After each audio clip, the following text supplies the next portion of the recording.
Well, this is the development of a vision. Now, you can construe consciousness as the implementer of the vision in the broadest sense. So what we really confront as human beings isn't a deterministic world that runs like clockwork, that the past pushes forward in an algorithmic or deterministic manner. That isn't how the world works. The way the world works is that we confront a horizon of possibility that's not predictable. It's somewhat predictable the way a musical piece is predictable.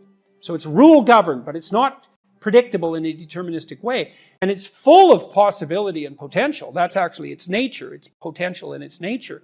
And to maximize the quality of our interaction with that potential, we have to impose a vision on it and then pursue the vision. And so when you do the future authoring program, well, that's what you're trying to do, is develop a vision. So here's the first exercise. It's like, okay, here's the deal. All right. You get to have what you need and what you want. Maybe even better, you get to have what you need and want if you were treating yourself properly. So imagine, first of all, that you were treating yourself properly because you actually cared for yourself. Okay, and say you don't. Yeah, well, you don't. How do you help somebody? Well, you at least ask them to open the door to the possibility that maybe they could. So just imagine that you did. Not that you are, that you could, but that you tried. Think, okay, I'm a valuable person, maybe. And if I was treating myself like I had intrinsic value, like if you were treating yourself like you were someone you loved, so you could imagine doing this for someone you actually cared about. Because most people care about someone that isn't them. So do you identify someone you care about? Well, you can, yes, you can say, because it does tell you. It's like, well, if you're not so good at caring for yourself, imagine someone you love and then pretend that you're bringing that attitude to bear on you with all your faults and inadequacies. I'm not being casual about this. It's hard for people to do this, right? Because we know our own flaws so deeply. It's hard for us to take care of ourselves. But imagine that you should take care of yourself and that you could and that you did. Just imagine that. So that's opening up at least the door, right? Yeah. And then you say, well, 5 years down the road, you get to have what you want and need. What is it? And so this is a deep question. So, because the question is this: your life is going to be difficult and it's going to be marked by suffering and tragedy in all sorts of different ways. Disappointment and obstacle and betrayal and the whole panoply of human catastrophe. That's absolutely 100% definitely coming your way. Okay, so given that, and given that you want to live a life free of resentment and bitterness and premature aging and excess suffering, and that you don't want to be a burden to everyone around you, what would you have to make carrying that weight worthwhile?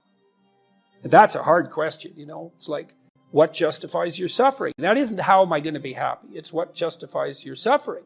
Well, ask yourself. You get to have what you want. If you're taking care of yourself, what would it be? Okay, and so you write for 15 minutes about what your life might be like 5 years down the road if you got to have what you needed and wanted. And then we concretize it. You know, I had lots of clients and students who said, well, I don't know what to do with my life. What should I do with my life? And the first answer to that question is, that's not a very good question. Because it's like, what, do you want a one-line answer to what you should do with your life? Like, life is everything, and you want a one-line answer to everything. No. Bad question. You can imagine a desirable future, but it helps to particularize it. So one of the things you might ask is, where do people find meaning? And the answer is, well, in multiple places. Here's some places people typically find meaning. So if clients came to me and they were depressed, first of all, I'd try to find out, are you depressed?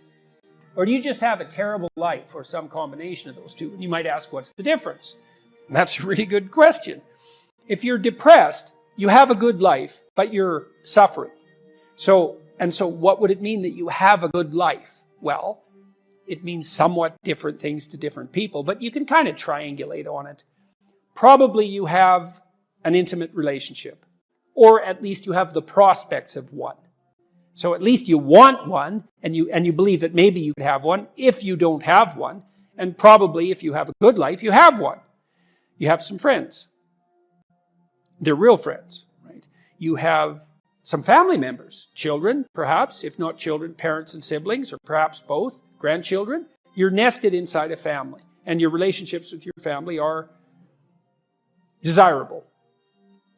You have a job or a career, and so if it's a job, well, then it's hard, and maybe you wouldn't have picked it as a vocation, but at least maybe you have good relationships with your coworkers, and you're doing something difficult, but that's actually socially productive and useful and generates an income. So that's not nothing.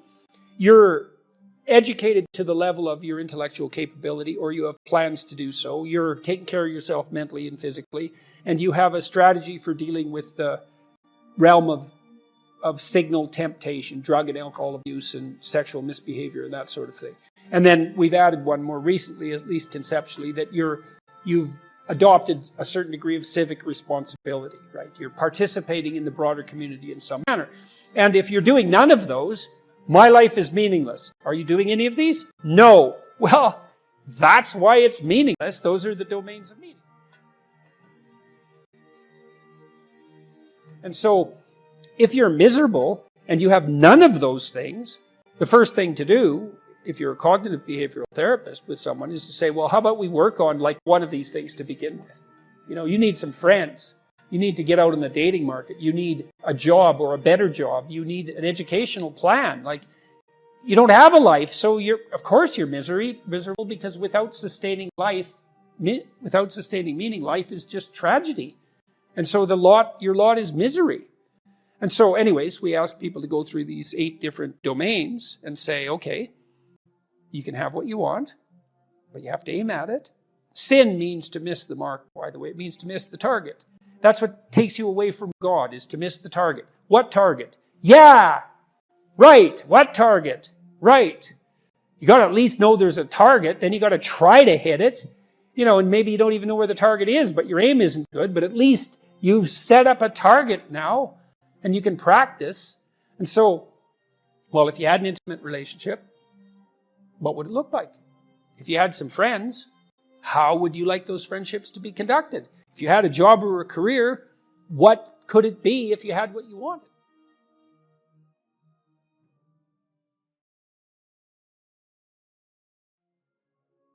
Some people find it harder than other people to make a schedule. You know, one thing you might consider doing is doing the personality test at understandmyself.com and seeing what you're like.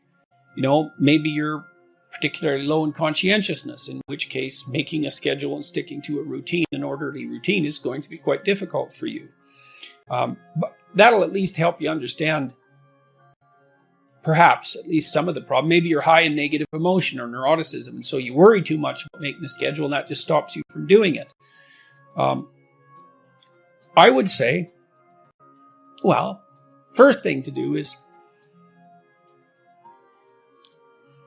there's 2 things you could do. First of all, the first thing you might want to do is figure out why you want to make a schedule to begin with. So you talked about goals. Well, what is it that you want to accomplish?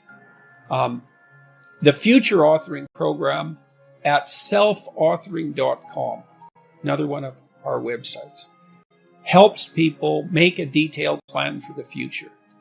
And so you can't really have a schedule without having a plan, because the activities you schedule should be intelligently related to goals you wish to achieve that are important to you. And so you need to have goals that you wish to achieve that are important to you, and you have to know what they are. And that's complicated, right? That's like a plan for your life. So it's very difficult. And so that's why we produced this exercise, which helps step you through the process of deciding what you want and need. There's a present authoring program there too that helps you identify your virtues and your faults. And part of your plan can involve capitalizing on those virtues and rectifying those faults. And so that can be an interesting addition to this process. But in any case, you have to figure out what you want. And then you have to figure out how to decompose what you want into actionable steps, right? And those would be the sorts of things that you could put in a schedule. Now, that would mean that your schedule would hypothetically consist of things that you maybe you don't exactly want to do, although that would be good, but at least you understand the importance of doing and are therefore somewhat motivated to do. And then you need to break those steps down into small enough increments that you're highly likely to undertake them. So for example, this is a trivial example. Maybe you have to do a report on a given topic for school and you're not very good at that. Well, maybe you could go to the library one day and just check out the library. That might be enough. Then maybe you could go to the library and take out a book. And then maybe you could open the book and look through it. Those would be on different days. And then maybe you could sit down and read the first page of the book. And if you can't do that, then the first paragraph. You have to negotiate with yourself and figure out what the largest step you would take towards your goal is that you would take. And if you don't do it, then you make the steps smaller and smaller until you find something that you would do.